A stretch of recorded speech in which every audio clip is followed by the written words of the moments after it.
Hi friends, வணக்கம். Welcome to trending சமையல். இன்னைக்கு வீடியோ ரொம்ப யூஸ்ஃபுல்லா இருக்கும். வீடியோ வந்து ஸ்கிப் பண்ணாம பாருங்க. நம்ம சேனலை ஃபர்ஸ்ட் டைம் வாட்ச் பண்றீங்க அப்படின்னா மறக்காம சப்ஸ்கிரைப் பண்ணிக்கோங்க. அப்பதான் நம்மளோட ரெகுலர் அப்டேட் எல்லாம் நீங்க மிஸ் பண்ணாம பார்க்க முடியும். இன்னைக்கான வீடியோக்குள்ள போறதுக்கு முன்னாடி வீடியோவுக்கு மறக்காம ஒரு லைக் கொடுத்துருங்க. இப்போ வாங்க நம்ம வீடியோக்குள்ள போயிட்டு என்னென்ன டிப்ஸ் இருக்கு அப்படின்னு சொல்லிட்டு பார்க்கலாம். நம்ம இப்போ ஃபர்ஸ்ட் டிப் என்ன அப்படின்னு பார்க்கலாம். நம்ம வந்து நூல் கோர்க்கிறது அப்படின்னாலே ரொம்பவே சிரமப்படுவோம். ஸோ அதுலேயும் வந்து வயசானவங்களுக்கு பார்த்திங்க அப்படின்னா ரொம்பவே கஷ்டப்படுவாங்க.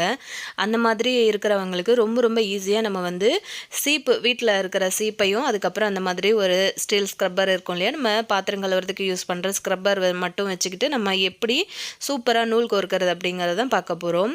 இப்போ இந்த ஸ்க்ரப்பரில் இருந்து சின்ன துண்டு கம்பி மட்டும் நம்ம கட் பண்ணி எடுத்துக்கலாம். இந்த அளவுக்கு இருந்தால் போதும். இப்போ நம்ம இதை என்ன பண்ணலாம் அப்படின்னு பார்க்கலாம். நம்ம எடுத்து வச்சிருக்கிற சீப்பு இருக்கு இல்லையா, இதில் வந்து நான் வைக்கிற மாதிரி வச்சு செட் பண்ணிக்கோங்க. நல்லா இந்த மாதிரி வச்சுட்டு நீங்கள் டேப் கூட போட்டு ஒட்டிக்கலாம். அப்படி இல்லைன்னா நான் வந்து இன்றைக்கி ரப்பர் பேண்டு வந்து போட்டுக்க போகிறேன். ஸோ அந்த மாதிரி ரப்பர் பேண்டு இருந்தது அப்படின்னா அவசரத்துக்கு நம்ம இந்த மாதிரி போட்டுக்கலாம். நல்லா டைட்டாக நல்லா ஃபிட்டிங்காக இருக்கிற மாதிரி இந்த மாதிரி சுற்றி விட்டுருங்க. ஒரு தடவை மட்டும் நீங்கள் இந்த மாதிரி ரெடி பண்ணி வச்சுக்கிட்டீங்க அப்படின்னா திரும்ப நம்ம வந்து நூல் கோர்க்கிறதுக்கு ரொம்ப சிரமப்படாமல் இந்த மாதிரி வந்து நம்ம பண்ணி வச்சுருக்கிறத வச்சு ரொம்ப குயிக்காக வந்து நூல் கோர்த்துடலாம். இப்போ பாருங்கள், சூப்பராக ரெடி ஆகிடுச்சு இல்லையா. இப்போ இதை வச்சு நம்ம எப்படி நூல் கோர்க்கிறது அப்படிங்கிறத பார்க்கலாம். இப்போ அந்த கம்பியோட முனைப்பகுதியை மட்டும் இந்த நம்ம எடுத்து வச்சுருக்கிற ஊசிக்குள்ளே போகிற மாதிரி நல்லா டைட்டாக ப்ரெஸ் பண்ணி விட்டுருங்க. அது நல்லா நீங்கள் லைட்டாக வந்து கை வச்சு ப்ரெஸ் பண்ணிங்க அப்படின்னாலே நல்ல மெல்லீஸாக இருக்கும் இல்லையா, அந்த கம்பி அழகாக வந்து அந்த ஊசி உள்ளே போயிடும். அதுக்கப்புறம் அந்த கம்பியோட முனைப்பகுதியில் வந்து நீங்கள் இந்த மாதிரி அந்த நூலை வந்து உள்ளே விட்டுக்கோங்க. இப்போ நான் வந்து விடுற மாதிரி இந்த மாதிரி விட்டு எடுத்தீங்க அப்படின்னா ரொம்ப ஈஸியாக நமக்கு வந்து நூல் கோர்க்க வந்துடும். திரும்ப நம்ம வந்து இதையை மட்டும் யூஸ் பண்ணி அழகாக நூல் கோர்த்துக்கலாம். நான் உங்களுக்கு வந்து திரும்பவும் பண்ணி காட்டுறேன். ஸோ நம்ம வந்து இந்த கம்பி இருக்கு இல்லையா, கம்பிக்குள்ளே வந்து ஃபஸ்ட்டு நீங்கள் அந்த மாதிரி ஊசியை விட்டுருங்க. அதுக்கப்புறமா அந்த கம்பியோட முனைப்பகுதிக்குள்ளே வந்து நூலில் நம்ம வந்து விட்டுடலாம். நூலை விட்டு வெளியே எடுத்துட்டு அதுக்கப்புறம் நம்ம அந்த ஊசியை ரிமூவ் பண்ணோம் அப்படின்னா அழகாக நமக்கு வந்து நூல் கோர்க்க வந்துடும். ரொம்ப ஈஸியாக இந்த மாதிரி நீங்கள் வந்து ட்ரை பண்ணி பாருங்கள். ரொம்பவே சூப்பராக உங்களுக்கு வந்து ஒர்க் ஆகும். நம்ம இப்போ நெக்ஸ்ட் டிப் என்னென்னு பார்க்கலாம். வீட்டில் அரிசி மாவு இருந்தது அப்படின்னா குழந்தைங்க வந்து ஸ்நாக் அப்படின்னு கேட்குறாங்கன்னா டக்குன்னு அந்த மாதிரி செஞ்சு கொடுத்து பாருங்கள்.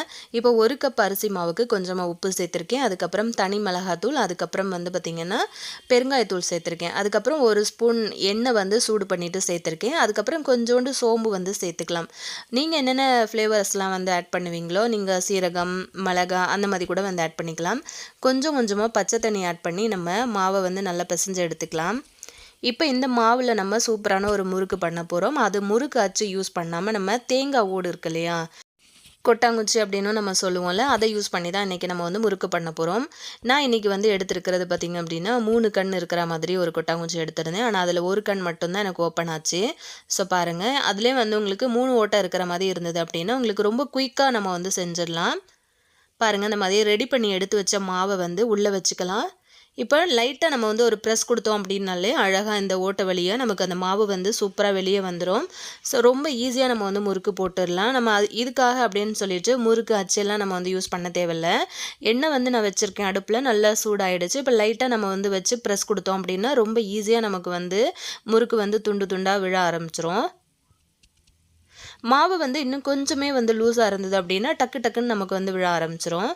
ஸோ இதை வந்து ப்ரெஸ் பண்ணுறதுலையும் எந்த ஒரு கஷ்டமும் கிடையாது. நல்லா ஒரு கை வச்சு லைட்டாக அந்த ஓட்டைக்கு நேராக வந்து நீங்கள் ப்ரெஸ் கொடுத்துட்டே இருந்தீங்க அப்படின்னா மாவை தள்ளி விட்டிங்கன்னா ரொம்ப ஈஸியாக உங்களுக்கு வந்து அவ்வளோ முறுக்கும் வந்து ரொம்ப சூப்பராக விழுந்துரும் உள்ள. பாருங்கள் எந்த அளவுக்கு வந்து குயிக்காக நமக்கு வேலை முடிஞ்சிருச்சு அப்படின்னு சொல்லிட்டு பாருங்கள். நல்லா டேஸ்டியாகவும் இருக்கும். அதே சமயத்தில் ரொம்ப டிஃப்ரெண்ட்டாக நம்ம இந்த மாதிரி கொட்டாங்குச்சி யூஸ் பண்ணி ரொம்ப அழகாக வந்து முறுக்கு பண்ணிடலாம்.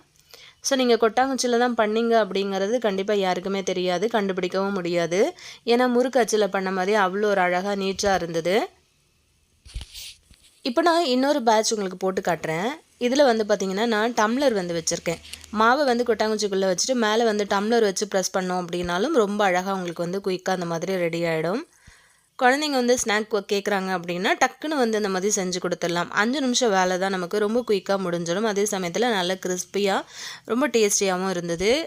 கிட்ஸ் வந்து ஸ்கூலுக்கு போகிறாங்க அப்படின்னா நீங்கள் வந்து ஒரு ஸ்நாக்ஸ் பாக்ஸாக கூட இதை வந்து ரெடி பண்ணி கொடுக்கலாம். ரொம்ப ஈஸியான ஒரு ஸ்நாக்கு, அதே சமயத்தில் ரொம்ப ஹெல்த்தியாக நம்ம வீட்டிலேயே ப்ரிப்பேர் பண்ணி கொடுக்கும்போது நமக்கும் ஹாப்பியாக இருக்கும் இல்லையா. ஸோ நல்லா கிறிஸ்பியாகவும் இருந்தது. நீங்களும் வந்து ட்ரை பண்ணி பாருங்கள். இப்போ நம்ம நெக்ஸ்ட் டிப் என்னன்னு பார்க்கலாம். நம்ம ஃப்ரீசரில் வந்து இந்த மாதிரி நான்வெஜ் ஐட்டம்லாம் வந்து வச்சுருந்தோம் அப்படின்னா, அது வந்து எடுத்த உடனே நமக்கு வந்து சமையலுக்கு யூஸ் பண்ண முடியாது. குறைஞ்சது ஒரு 1/2 மணி நேரத்துலேருந்து 3/4 மணி நேரமாவது ஆகும். இன்னும் ரொம்ப அதிகமாக ஐஸ் கட்டி பிடிச்சிருந்தது அப்படின்னா 1 மணி நேரத்துக்கு மேலே கூட ஆகும். ஸோ அதுக்காக நம்ம என்ன பண்ணலாம் அப்படின்னா, இந்த ஐஸை வந்து குயிக்காக மெல்ட் ஆக்குறதுக்காக கொஞ்சமாக உப்பு வந்து தூவி விட்டுருங்க மேலே. கல் உப்பு சேர்த்தாலும் சரி, இல்லைனா நைஸ் உப்பு சேர்த்தாலும் சரி, இந்த மாதிரி சேர்த்துட்டு ஒரு 10 நிமிஷம் நீங்கள் வச்சுட்டீங்க அப்படின்னா டக்குன்னு உங்களுக்கு வந்து அந்த உப்பு மெல்ட் ஆகி அந்த ஐஸ் கட்டி எல்லாத்தையுமே சூப்பராக உங்களுக்கு வந்து மெல்ட் ஆக்கி கொடுத்துரும். இதுக்காக தான் நம்ம வந்து ஃப்ரீசருக்குள்ளே வந்து ஐஸ் கட்டி பிடிக்காமல் இருக்கிறதுக்காக நம்ம வந்து உப்பு யூஸ் பண்ணுறோம். ஆல்ரெடி நம்ம சேனலில் வீடியோவும் போட்டிருக்கோம். ஸோ ரொம்ப குயிக்காக உங்களுக்கு வந்து ஐஸ் கட்டியிலேருந்து சூப்பராக உங்களுக்கு மெல்ட் பண்ணி கொடுத்துரும். ஸோ கண்டிப்பாக நீங்கள் ட்ரை பண்ணி பாருங்கள். ரொம்ப ஈஸியாக நமக்கு வந்து வேலையும் முடிஞ்சிடும். அதுக்கப்புறம் நம்ம இதை வந்து வாஷ் பண்ணி எடுத்துக்கலாம் நார்மலாக.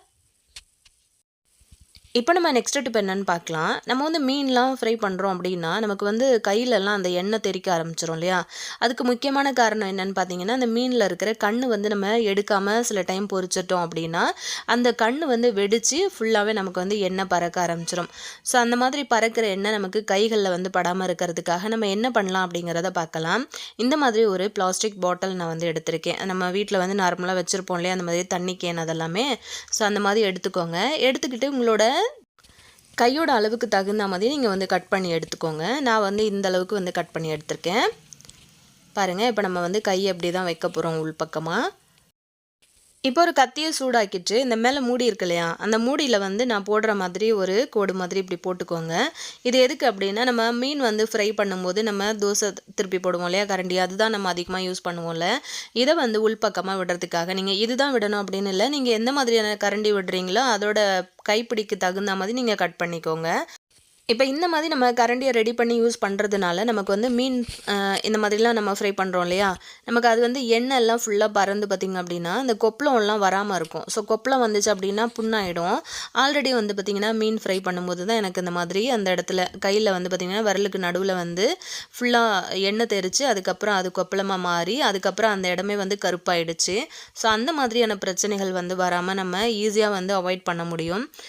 இப்போ பாருங்கள் எவ்வளோ அழகாக நமக்கு வந்து மீன் எடுக்க வருது இல்லையா. இப்போ வந்து பார்த்திங்கன்னா ஆயில் சூடு பண்ணி வச்சுருக்கேன். இப்போ நம்ம சூடான ஆயிலில் அதை வந்து போட்டுக்கலாம். ரொம்ப பக்கமாக நீங்கள் வந்து அந்த பிளாஸ்டிக் மூடி நம்ம வந்து ரெடி பண்ணியிருக்கோம் இல்லையா, அதை வந்து ரொம்ப பக்கமாக கடாய் பக்கமாக பிடிச்சிட்டிங்க அப்படின்னா லைட்டாக வந்து மெல்ட் ஆக ஆரம்பிச்சிடும். ஏன்னா பிளாஸ்டிக் அப்படிங்கிறதுனால. ஸோ கொஞ்சம் மேல் பக்கமாக வந்து பிடிச்சிக்கிட்டு நீங்கள் அந்த மாதிரி போட்டு எடுத்துக்கோங்க.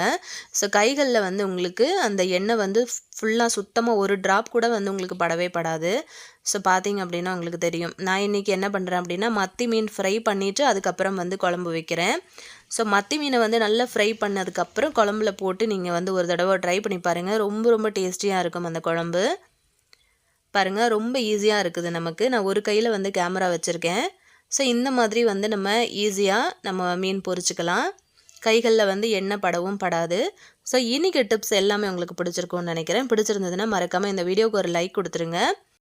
உங்கள் ஃப்ரெண்ட்ஸ் அண்ட் ஃபேமிலி மெம்பர்ஸோடையும் ஷேர் பண்ணிக்கோங்க. ஆல்ரெடி நம்ம சேனலில் நிறைய டிப்ஸ் வீடியோஸ் நம்ம வந்து போஸ்ட் பண்ணியிருக்கோம். ஸோ மறக்காமல் அதையும் சேனல் பிளேலிஸ்ட்டில் கொடுத்துருக்கேன்.